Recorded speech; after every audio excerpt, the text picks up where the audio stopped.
Spoštovani in cenjeni gosti, dobrodošli na letošnjem prednovoletnem srečanju uprav udeležencev slovenskega finančnega trga na prelomu iz starega v novo leto. Jaz bi nekaj na kratko rekel o tem, kar je zame, vsaj verjamem pa, da tudi za vas, danes velika novica. Opazil sem, da še ne veste vsi. Skratka, referenduma o slabi banki in o holdingu ne bo. Kar je še posebej pomembno je to, da je Ustavno sodišče to odločitev sprejelo z 8 glasovi za in 1 proti, kar pomeni, da tudi nekih špekulacij o tem, kdo je bolj naš ali pa ne naš, ne more biti, ker 8 naših gotovo ni, po mojem ni nobeden. Zdaj, kar se tega tiče, to pomeni, da tudi verjetno ne bo referenduma o proračunu, kar pomeni, da se nam ni treba pogajati s tistimi, ki so ga predlagali, kar je to bolj fajn. Zdaj, kar se vas tiče, pa naših skupnih zadev, to pomeni, da bomo nadaljevali delo na podzakonskih aktih za slabo banko, začeli z bankami, tistimi, ki se vidijo ali pa jih mi vidimo, ali pa je Banka Slovenija vidi kot takšne, da jim je treba pomagati pripravljati programe prenašanja terjatev, da bomo seveda držali tudi isto obljubo, da ko bojo neki osnutki teh podzakonskih aktov narejeni, da bomo o tem tudi naredili posvet z Združenjem bank in seveda tudi poslušali pripombe, pa usklajevali, iskali najboljše rešitve. Predvsem bo treba to narediti nekako v roku 3 mesecev, začeti dejansko vse imeti pripravljeno za prenos terjatev. To, da zdaj vemo, da bomo to lahko počeli, nam bo tudi olajšalo odločitve, pa dinamiko glede dokapitalizacije tam, ker so še potrebne. Saj jaz si tako predstavljam, da bi dokapitalizacije, kolikor jih bo še država morala narediti, morale biti v bistvu narejene takrat, ko bomo vedeli, kakšne terjatve, koliko terjatev se prenaša, kakšne bo dodatne slabitve zaradi tega in tako naprej. Brez sprejemanja tveganj ni novih rezultatov, ni nove rasti. Zato tisti, ki vedno opozarjajo prevelika tveganja za nazaj, seveda, ne za naprej, ker za naprej si želijo, da bi vsak sprejemal vsaka tveganja, zato da bi rasli krediti in tako dalje. Danes ni med temi nagrajenci nikjer nobene banke. Vem, da banke nismo borzne družbe. In želim si v bodoče, da ne bi govorili in imeli na besedi samo slabo banko, ampak da bi imeli dobro, kajti ta živi od zaupanja. Čeprav včasih ne izgleda tako pozitiven odnos do banke, vemo, da so pomembne, vemo tudi, da marsikatera banka to dela dobro. Verjamemo, da bodo te banke, ki so najbolj v težavah, zelo kmalu delale dobro, vidimo, da je tam svež veter, upam, da se tudi vsaj nekaterih odločitvah glede nadzornih svetov tudi čuti svež veter, pa drugačen pristop. Pričakovali bomo od bank, da naredijo maksimalno vse, kar same lahko za to, da ukrepijo kapital, tudi stvari, ki so se odlagale v preteklosti, prodajanje premoženja in tako naprej. Hkrati pa seveda pomagali temu procesu. Vi boste pa razumeli, da je seveda naša politična odgovornost pa tudi to, da pa tam, kjer je pa bilo kaj narobe, pa to odgovornost tudi ugotavljamo. Čim manj predpisov, čim manj uredb, čim manj posredovanja, ampak tistega ta pravega dejansko zaupanja, da bo beseda imela veljavo, ni treba papirja. Londonska borza nič ne spreminja svojega mota, dictum meum pactum, beseda je moja zadolžnica. In če bo to, potem mi ne rabimo sodišč, ne rabimo govoriti o finančni nedisciplini, kajti mi jo moramo sami soustvarjati. In povedati, kdo ne spoštuje zaveze, kdo ne spoštuje časa. Čas je seveda tisti največji rabelj vsake banke. Zdaj, druga stvar, kar se tiče holdinga, to pomeni, da bomo v enem mesecu morali pripraviti tako imenovano klasifikacijo naložb, po domače povedano, kje država želi ostati lastnica, kje misli, da je ni treba, pa tudi kje misli, da je morda najhitreje možno začeti privatizacijo. Upam, da bo to januarja, konec januarja, ko je naslednja seja državnega zbora že tam v odločanju. Skušali bomo tudi v to klasifikacijo napisati, upam, da bo to tudi državni zbor potrdil, eno priporočilo holdingu, da skuša tudi družbe, ki jih ima v lasti, uvrščati na borzo, se pravi, da uporablja tudi kapitalski trg kot način zbiranja kapitala in kot način, kako se transparentno zagotavlja v teh družbah, ki jih upravlja. To je tudi eden od dobrih načinov za to, da se odpre ta krog. Družba Krka v slovensko korporativno prakso še naprej zgledno uveljavlja evropske standarde poročanja in upravljanja. Za njen trud in doseženo odličnost komisija podeljuje družbi Krka d.d. nagrado Portal za najbolj odprto delniško družbo 2012.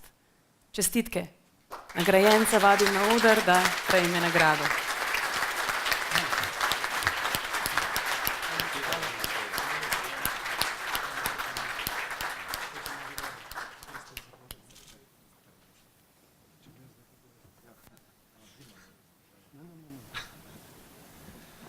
Ja, spoštovani zbor, dober dan.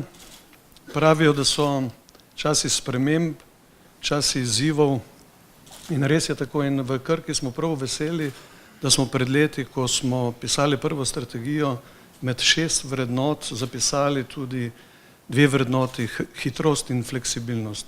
In moram reči, da nam to pri našem delu pomaga. Tudi na področju korporativnega upravljanja in odnosov z vlagatelji je veliko sprememb, predvsem pa zelo veliko izzivov in mi jih občutimo. Mi vemo, da predvsem pri vlagateljih, da so vlagatelji bodisi naši sedanji ali bodoči zelo zahtevni, bistveno bolj kot v preteklosti. Želijo si seveda predvsem celovitih, točnih in pravočasnih informacij.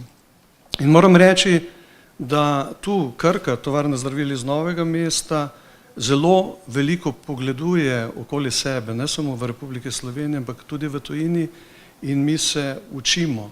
Učimo se iz dobrih praks in tako bo tudi v bodoče. Družba Pozavarovalnica Sava d.d. je v zadnjem letu pohvalno izboljšala korporativno upravljanje družbe in dosegla viden napredek na področju organizacija področja odnosov z analitiki, upravljavci, vlagatelji. Družba v navedeno področje vlaga izjemen trud in opazno je sistematično izvajanje vseh potrebnih aktivnosti na tem področju. Prosim prejemnika priznanja, da stopi na oder.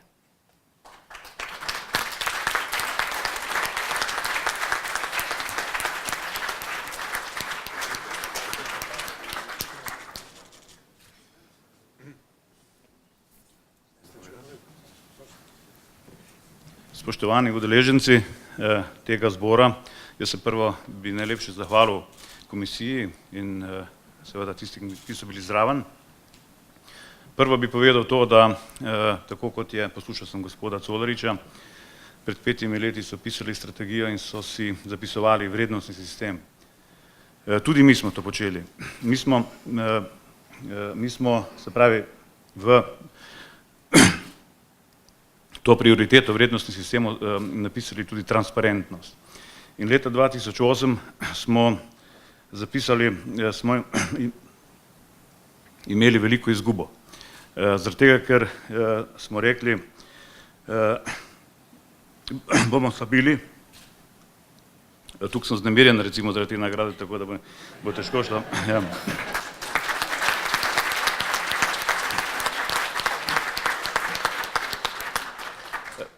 Se pravi, bomo upravili slabitve, popravke in tako naprej in sem skoraj ohranil, skoraj izgubil kožo celo. No, v letošnjem letu je situacija drugačna, to je 3. nagrada in me je začelo skoraj skrbeti, kaj bo iz tega ratalo na koncu. Jaz se bi še enkrat zahvalil vsem tukaj in želim srečo.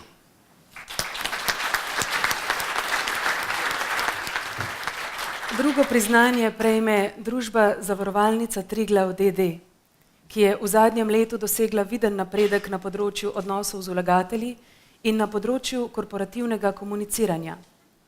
Ta se kaže tako v odzivnosti, kvaliteti in učinkovitosti funkcije odnosov z vlagatelji znotraj družbe, kot v odprtem komuniciranju z domačimi in tujimi analitiki in vlagatelji. Družba je pohvalno izboljšala tudi orodja komuniciranja z deležniki, posebej opazna je prenova spletnih strani družbe. Prosim prejemnika priznanja, da stopi na oder.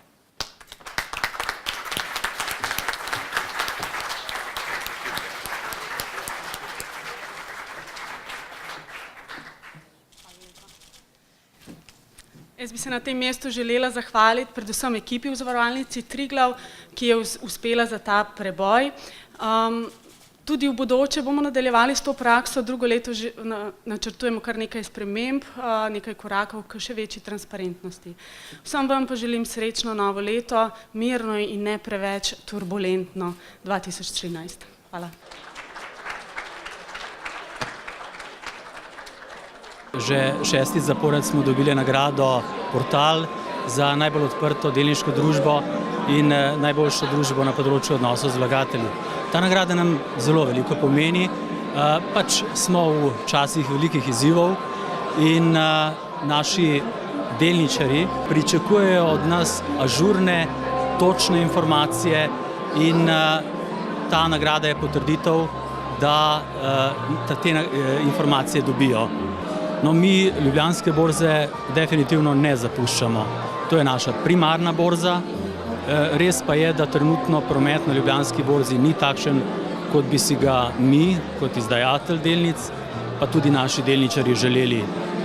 Mi smo aprila letos uvrstili naše delnice na kotacijo na Varšavski borzi in tudi nekje v septembru in naprej v zadnjih mesecih vidimo tudi že trgovanje na tej borzi. Seveda za naslednje leto planiramo spet rast prodaje. Krka nikdar tudi v recimo najtežjem letu 2009 ni znižala prodaje, mi vsako leto prodajo povečujemo, tako da tudi za naslednje leto planiramo povečanje prodaje za 6% in nekako računamo, da ustvarimo tudi tak dobiček kot v letošnjem letu. To bo izziv, ni enostavno, pritiski na cene so veliki, vendar v Krki smo borci in ne popuščamo, tako da verjamem oziroma sem prepričan, da bomo zastavljene cilje tudi realizirali. Jaz res iz srca želim vse najboljše, veliko sreče, veliko zdravja in čim manj stresov v letu 2013.